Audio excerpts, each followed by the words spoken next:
రాజధాని అమరావతిలో తొలిసారి గణతంత్ర దినోత్సవ వేడుకలను ఏపీ ప్రభుత్వం ఘనంగా నిర్వహించింది.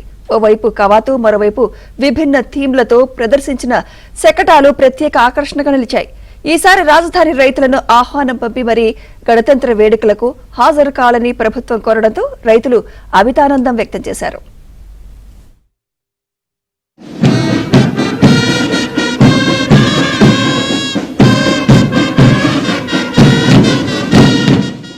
రాజధాని అమరావతిలో 77వ గణతంత్ర దినోత్సవ వేడుకలను ఏపీ ప్రభుత్వం అంగరంగ వైభవంగా నిర్వహించింది.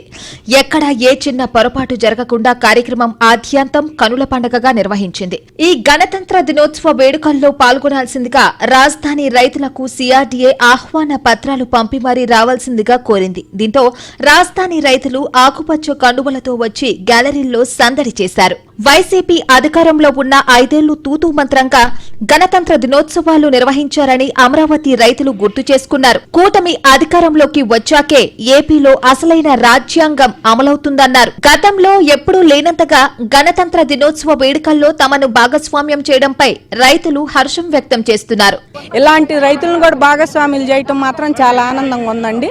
మరి 10 ఏళ్లు ఉమ్మడి రాజధాని ఇప్పుడు దాకా అనుకున్నాం, స్వతంత్ర దినోత్సవం ఎక్కడ, రిపబ్లిక్ ఎక్కడ అని కూడా మాకు ఆరా లేదండి. ఈ ఉద్యమంలో అసలు ఆంధ్రప్రదేశ్ అమరావతి ఉంటుందా ఉండదా అనే లెక్కలోనే ఉండాం మేము అందరం కూడా. ఆ రకంగా మమ్మల్ని గత 5 ఏళ్ళు ఏడిపించారు.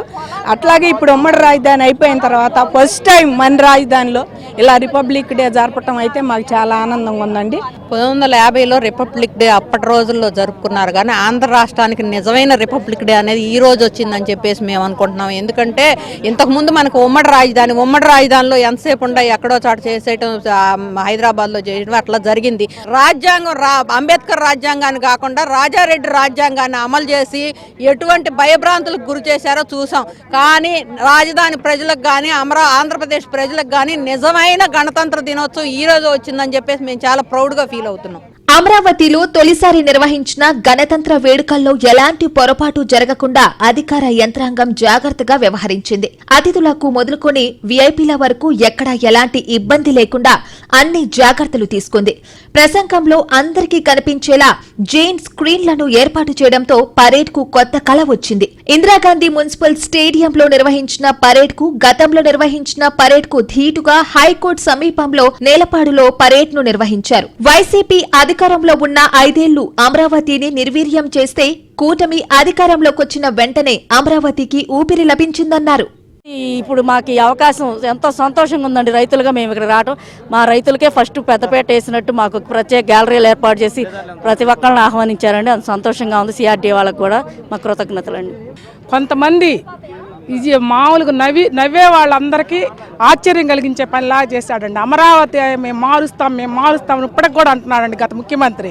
ఆ మాటలన్నీ మాట్లాడకుండా చేయటానికి గణతంత్ర వేడుకలు ఇక్కడ చేస్తున్నాడంటే అమరావతి ఇక్కడే స్థిరంగా నిలబడిపోతుందని చెప్పి చూపించాడండి.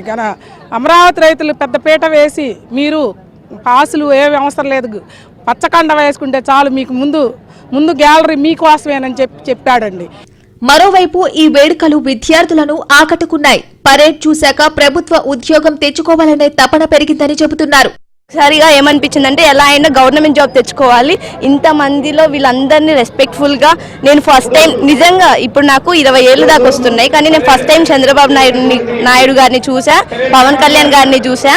మన రాష్ట్రంలో అమరావతిలో నీళ్లు బాగా కావాల్సినంత నీళ్లు ఉన్నాయి. ఇలాంటి ప్లేస్లో అభివృద్ధి చేయడం వల్ల రేపు వాటర్ ప్రాబ్లం రాదు. పక్కనే కృష్ణా రివర్ ఉంది, వాటర్ ప్రాబ్లం రాదు. అంటే ఇప్పుడు నేను వచ్చిన 2 ఏళ్లలో అభివృద్ధి చాలా చూశాను.